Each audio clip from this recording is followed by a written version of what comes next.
Pinana sa ulo ang isang pusa sa Davao City. Dinala ito ng isang concerned citizen sa veterinaryo para maoperahan. Nahirapan ang mga doktor sa pagalis ng pana dahil tinamaan ng utak ng pusa. Ligtas na ngayon ng pusa, hindi pa nakikilala kung sino ang pumana rito. Sa Naga City naman, natagpuan sa isang eskinita ang isang patay na pusa. Labis ang hinagpis ng fur parent ni Melon na naniniwalang may humampas sa kanyang alaga kaya namatay. Ayon sa ibang residente, hindi ito ang unang beses na may namatay na alagang pusa sa lugar.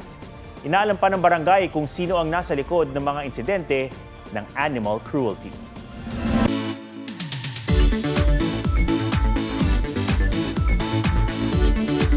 May mala chocolate hills din daw na likas na yaman sa ibang panig ng bansa. Tayo riyan sa report ni Bernadette Reyes. Kung ang Bohol may pamosong chocolate hills, meron din daw ganyan sa isla ng Negros. Ang Negrense vlogger na si 30 gusto raw makilala rin ng iba ang ipinagmamalaki nilang Hinakpan at Prosperidad Hills. Daan-daang burol na mas patusok ang tuktok. Luntian din ang kulay dahil sa bumabalot na makakapal at matataas na puno. Mula sa view deck na may 360-degree view, mistulang malulumot na punso ang mga burol sa Hinakpan. Parang nagiging dilaw siya, tapos minsan parang nagiging orange yung color. Madadaanan naman ng isang highway na sinadya para sa ecotourism ang Prosperidad Hills sa Negros Occidental. Ang view tiyak daw na makakatanggal sa pagod ng mga biyahero at mga motorista. There's a lot to explore in Negros.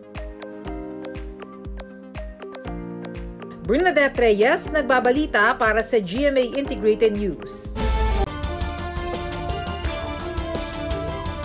Huli kamang pagtangay sa laptop na inilapag lang saglit sa isang lugawan sa Rosales, Pangasinan. Sa CCTV, makikitang nakatayo sa harap ng lugawan ang babae at nagpanggap na bumili ng tubig. Maya-maya, inilagay niya sa kanyang bag ang laptop at agad na umalis.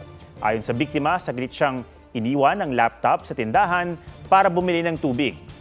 Isinumbong na ito sa mga pulis at patuloy na iniimbestigahan.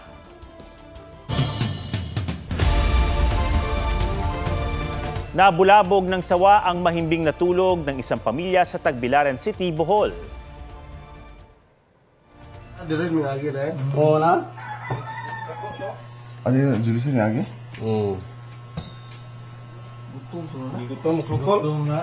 Laki.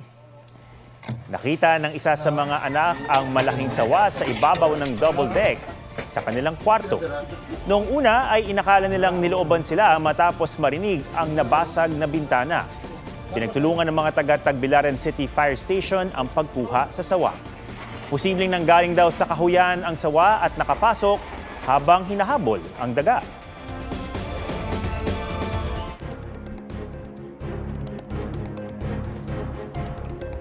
Kapapasok lang po na balita na aresto na si dating Congressman Arnolfo Teves Jr. sa Dili, Timor-Leste ayon sa DOJ. Si Teves ang itinuturong mastermind sa pagpatay kay Negros Oriental Governor Roel Digamo at siyam na iba pa sa Pamplona, Negros Oriental. Nito lang Pebrero naglabas ng red notice ang Interpol laban kay Teves na may arrest warrant para sa mga kasong murder, attempted murder at frustrated murder. Naharap din siya sa kasong paglabag sa Comprehensive Firearms and Ammunition Regulation Act.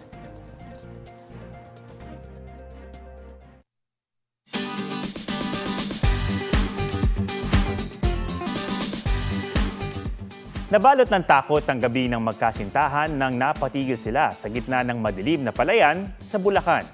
Pero hindi inaasahan ng babae ang mga susunod na nangyari na bumago sa kanilang buhay. Usuan na yan sa report ni Ian Cruz. Biglang napahinto ang sasakyang ito sa gitna ng palayan na madilim, tahimik at walang ibang tao. Bumaba ang driver at siniyasat ang paligid. Ang sakay nitong babae napuno na ng takot. Ang gabing iyon pala ang simula ng buhay na hindi inaasahan nina Sheila May at Bon Joshua. Gusto pa kabado ako kasi mag-aalas 12 na yun eh. Tapos sa gitna kami ng palayan. Kung halimbawa man, paano kami manghihingi ng tulong, ganon? Paano kami magpaparescue? Plano lang kasi nilang mag-celebrate ng 11th anniversary sa isang resort sa Bulacan. At ang proposal na ito ni Mon, nung pauwi na, kumain muna namin, then doon ko na isip yung daanan sa resort, one way lang.